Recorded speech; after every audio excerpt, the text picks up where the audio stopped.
नमस्कार, मैं विक्की वर्मा मेट सरल की इस फैमिली पर आपका फिर से स्वागत करता हूं। आज की इस क्लास में देखेंगे class 12 physics chapter number 4 moving charges and magnetism, गतिमान आवेश और चुंबकत्व। कल हम लोगों ने क्या पढ़ा था?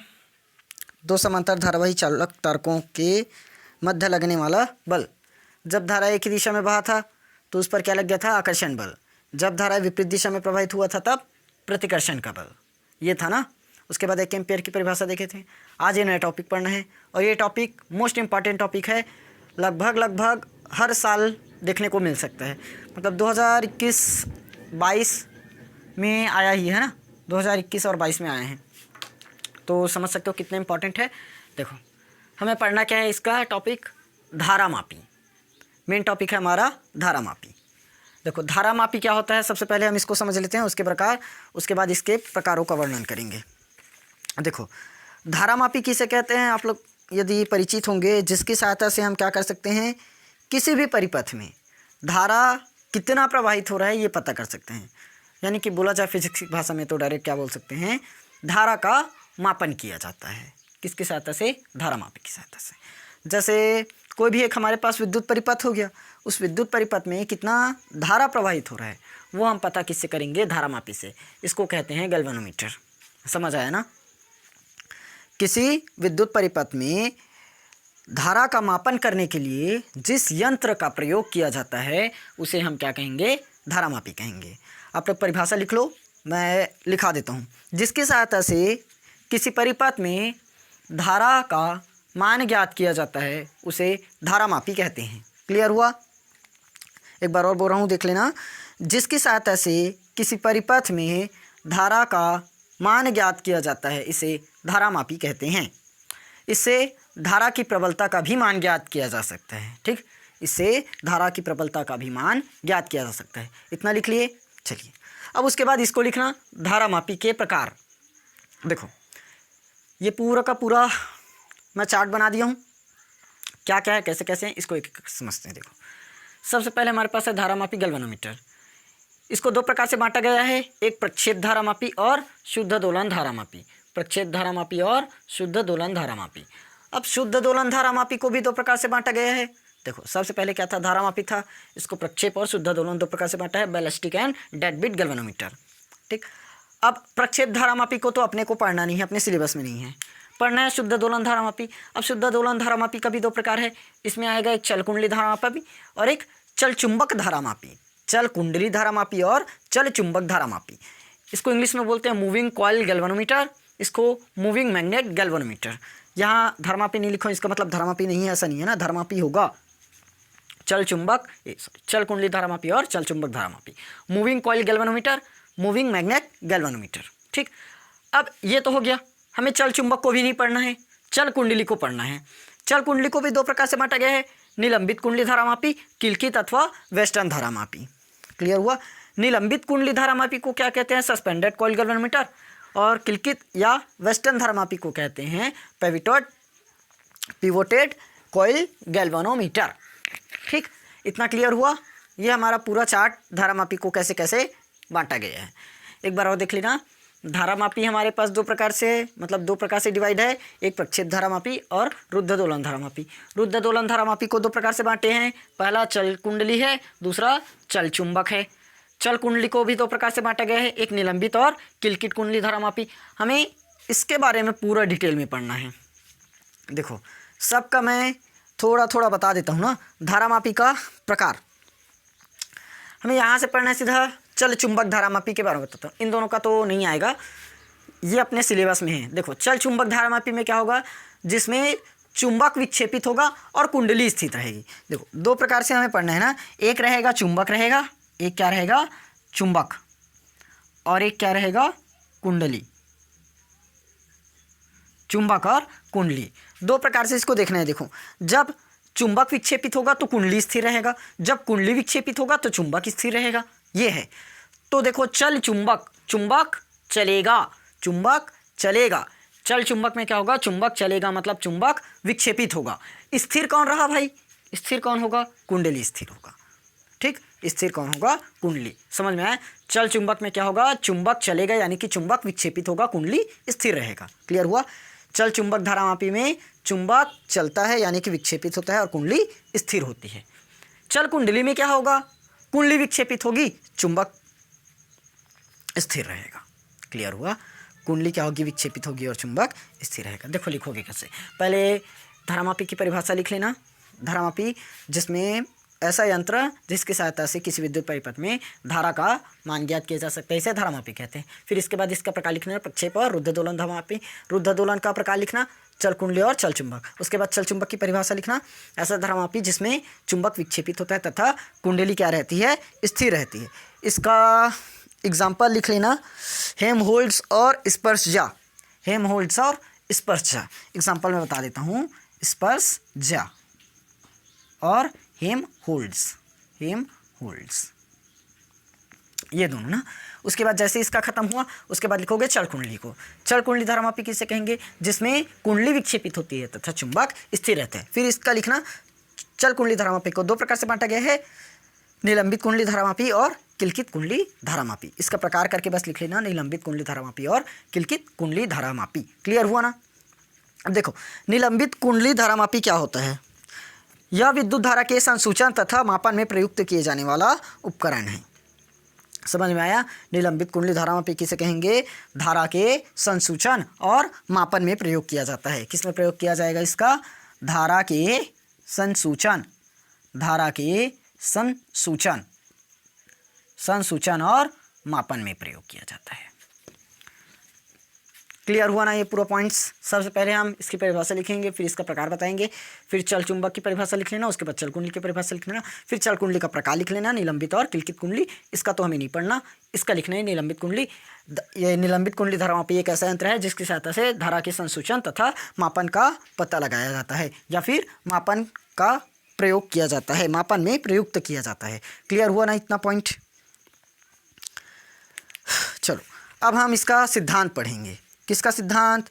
ये देखो, ये मैं इधर बना दिया हूँ ना चित्र, यही हमारा निलंबित कुंडली धारामापी। हमें इसके बारे में पूरा पढ़ना है। चलो मैं फिलहाल उधर का मिटा रहा हूँ ना। समझ में आया कि नहीं आया इतना? पहले बताओ। आ गया। चलिए अब हम इसका सिद्धांत देखते हैं। सिद्धांत ये पहले बताओ, इतना जितना भी पढ़ा है वो समझ में आया कि नहीं आया? अगर आगे होगा तभी आगे बढ़ो, नहीं तो वीडियो रिवाइंड करके एक बार और देख लेना, ठीक है? क्योंकि ये टॉपिक बहुत ही इंपॉर्टेंट टॉपिक है। ये कई साल बोर्ड एग्जाम में आया हुआ है और आ भी सकता है, इस साल भी बहुत चांस है ना। तो आप लोग इस पर अच्छे से पहले प्रैक्टिस करना, तभी आगे बढ़ना। क्लियर हुआ कि नहीं हुआ इतना? पहले बताओ। इतना एकदम सब क्लियर है ना जितना पढ़ा है? अब देखो ये हमारी क्या है? निलंबित कुंडली। निलंबित कुंडली हम इसी के बारे में अब पूरा पढ़ेंगे कि इसका सिद्धांत क्या है ना। देखो ये निलंबित कुंडली धारामापी का ये चित्र है, ये ऊपर वाला चित्र है मेन, और ये नीचे वाला इसका छोटा रूप है। दोनों चित्र बना सकते हो कोई भी ना। देखो जब किसी कुंडली को हम क्या करते हैं? एक समान विद्युत क्षेत्र में रखते हैं। ये मैं इसका सिद्धांत बता रहा हूँ ना कि क्या क्या करता है, कैसे कैसे।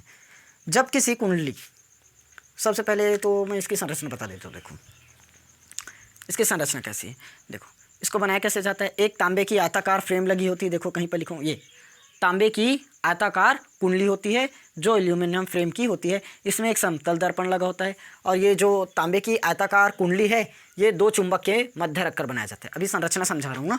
तांबे की एक आयताकार कुंडली होती है जो दो चुंबक के मध्य रख कर बनाया जाता है। क्लियर हुआ?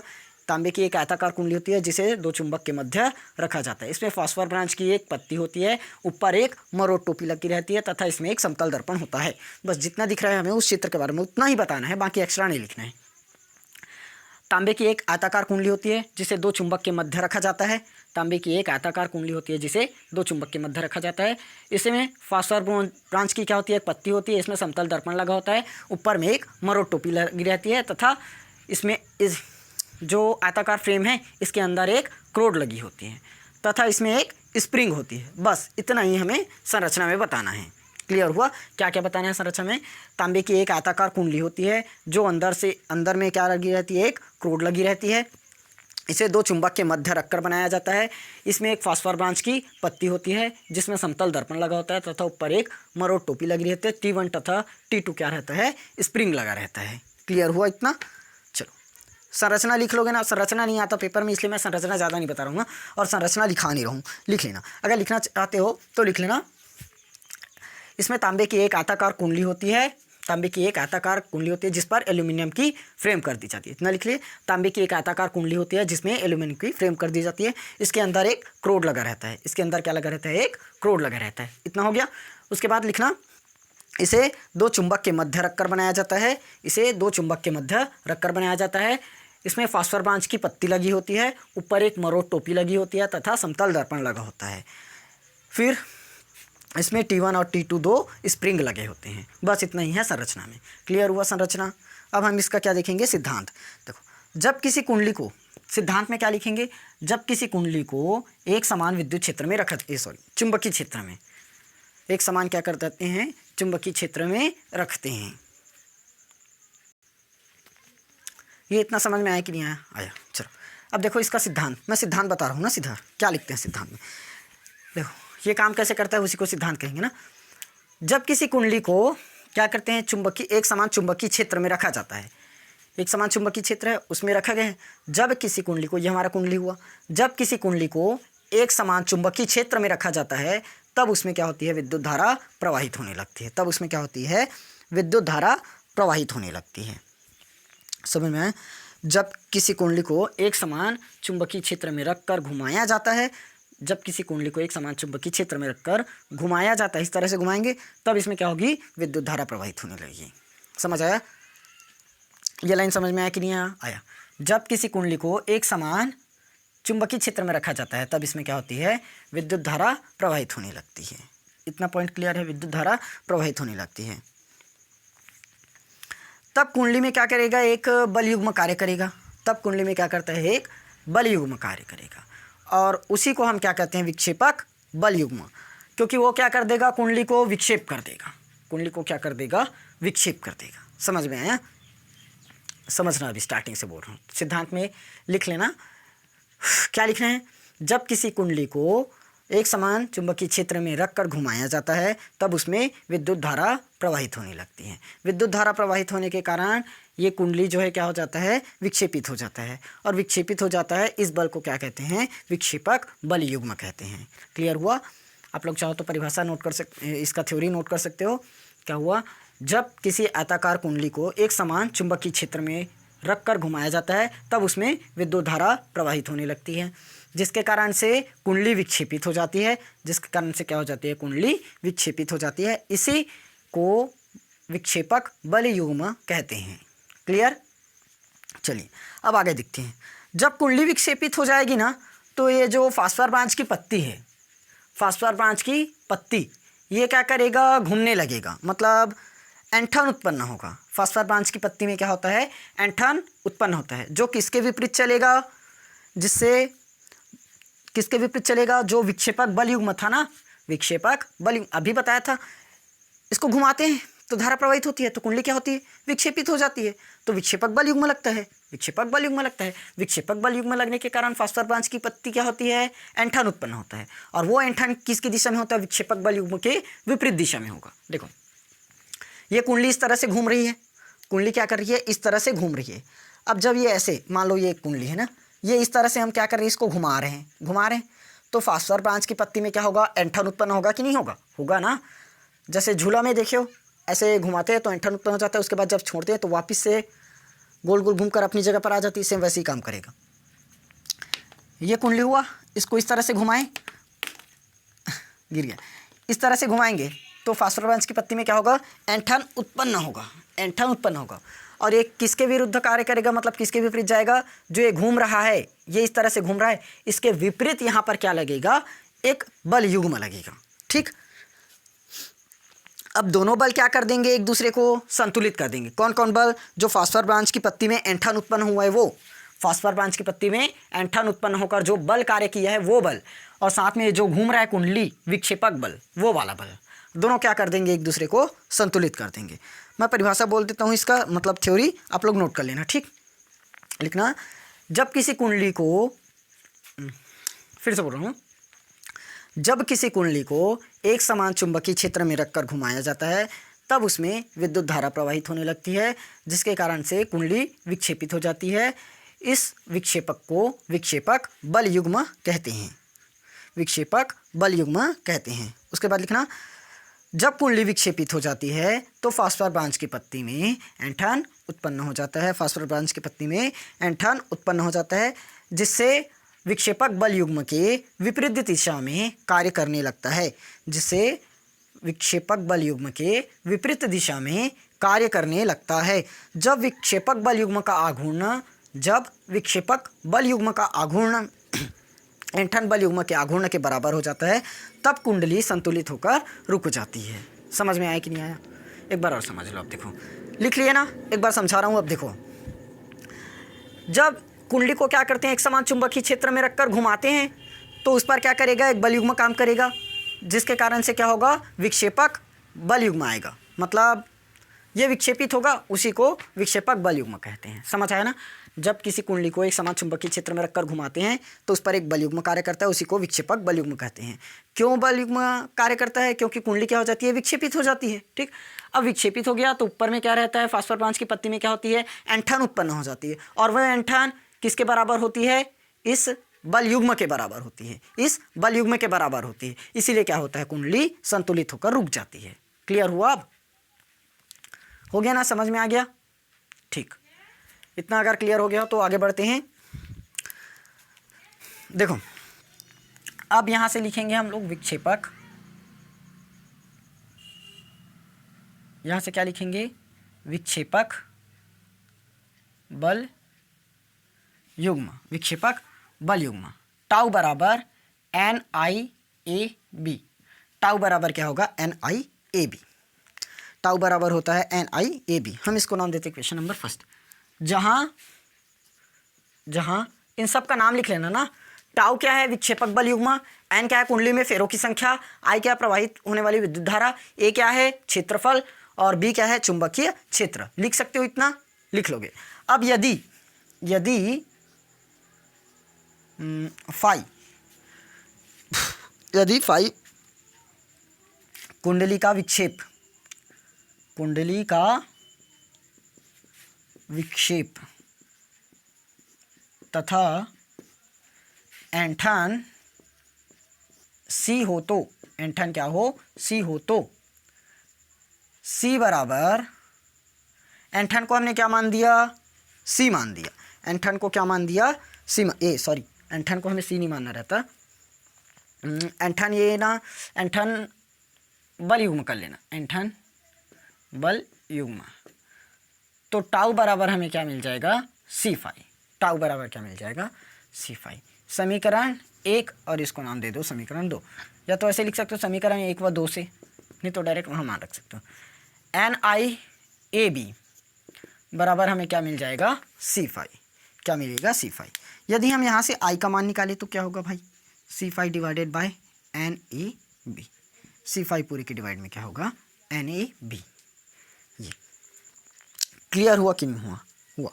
अब देख रहे हैं यहाँ से, यदि हम इस पूरे को नियतांक मान दें, C डिवाइडेड बाय NAB बराबर मैंने क्या मान दिया, नियतांक के, तो I बराबर मिलेगा 5, I बराबर में मिलेगा 5, और इसको यदि मैं हटाऊं तो I प्रोपोर्शनल में मिलेगा 5 बस, क्योंकि नियतांक हमने इस पूरे की जगह क्या रखा, के।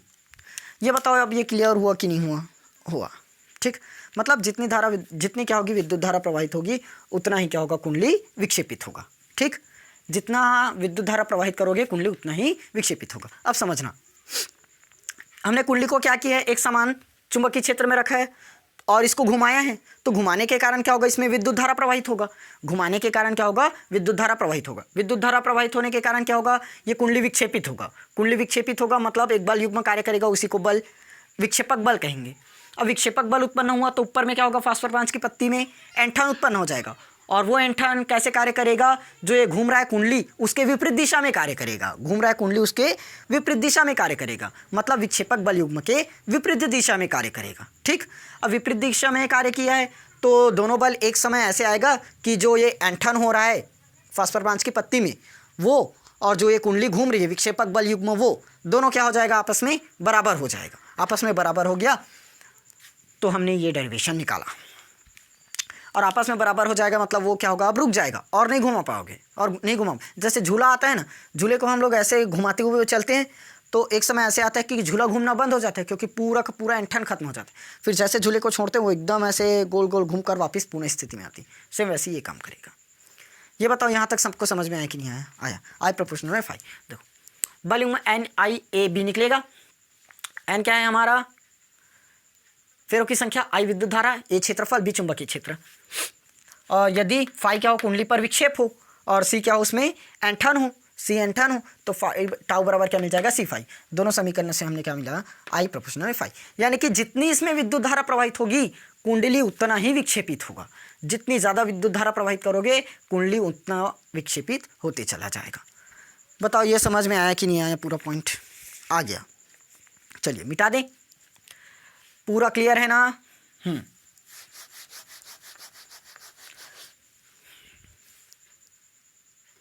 चलो अगला टॉपिक करना है इसी का,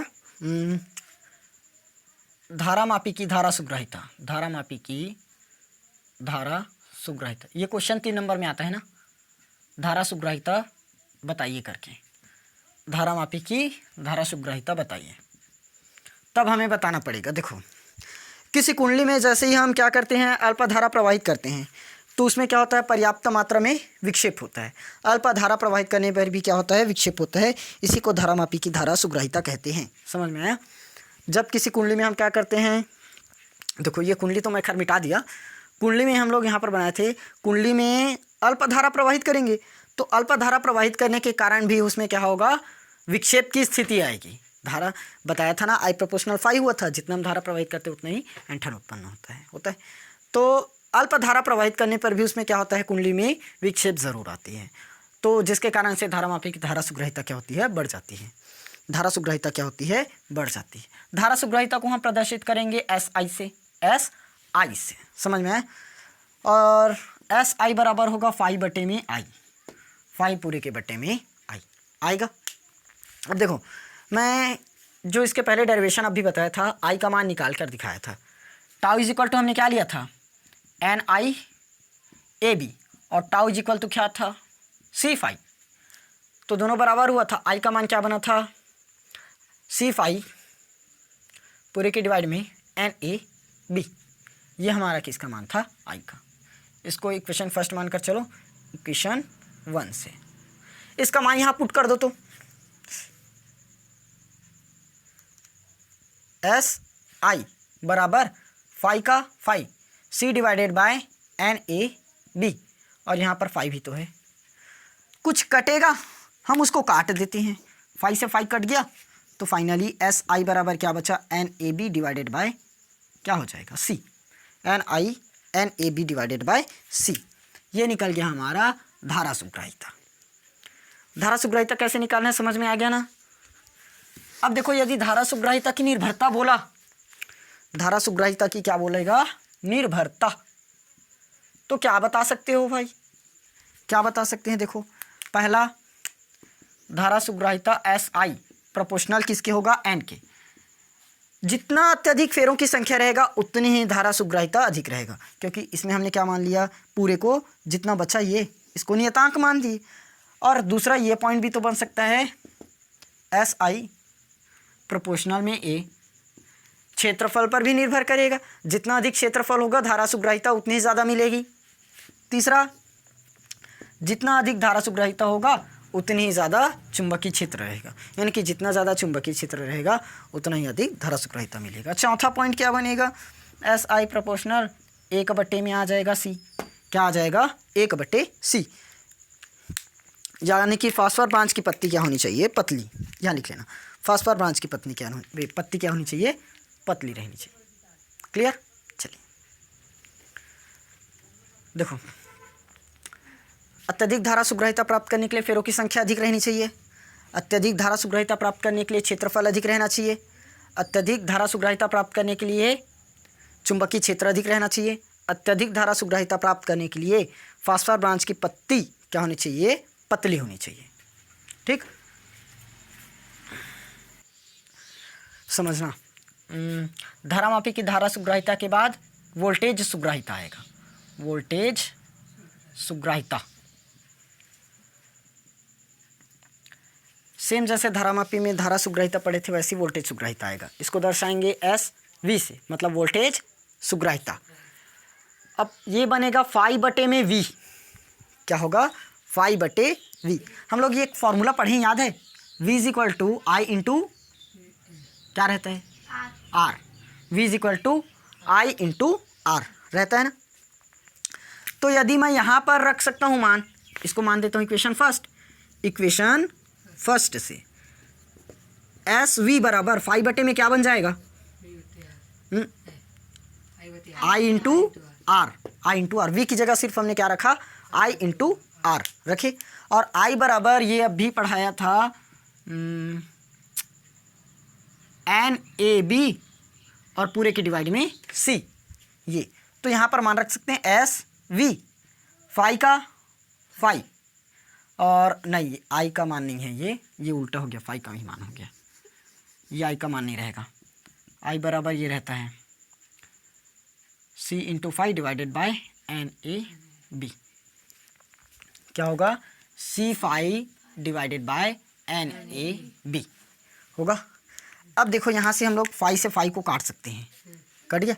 तो एस बी बराबर फाइनली क्या बचेगा एन ए बी, और सी क्या होगा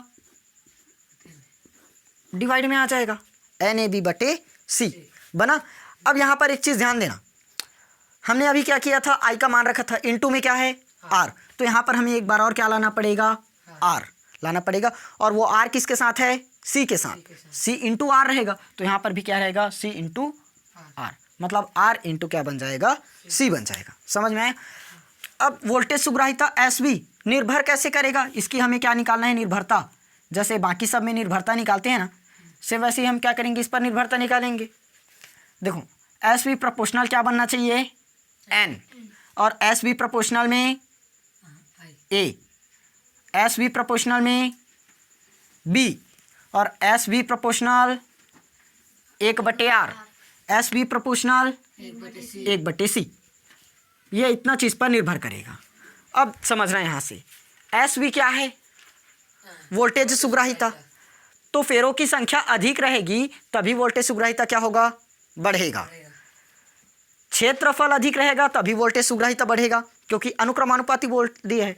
तो क्या करना पड़ेगा अत्यधिक वोल्टेज सुग्राहिता प्राप्त करने के लिए क्षेत्रफल को अधिक रखना पड़ेगा, अत्यधिक वोल्टेज सुग्राहिता प्राप्त करने के लिए फेरों की संख्या को अधिक रखना पड़ेगा, अधिक वोल्टेज सुग्राहिता प्राप्त करने के लिए बी का मान अधिक रखना पड़ेगा, अधिक वोल्टेज सुग्राहिता पढ़ने के लिए आर का मान कम रखना पड़ेगा, अत्यधिक वोल्टेज सुग्राहिता प्राप्त करने के लिए सी का मान कम रखना पड़ेगा। क्लियर है। और ये क्या क्या है मैं पहले ही समझा दी हूँ, ये समझ में आया घुसा। चलो ये तो है, अब इसकी विशेषता पढ़ लेना।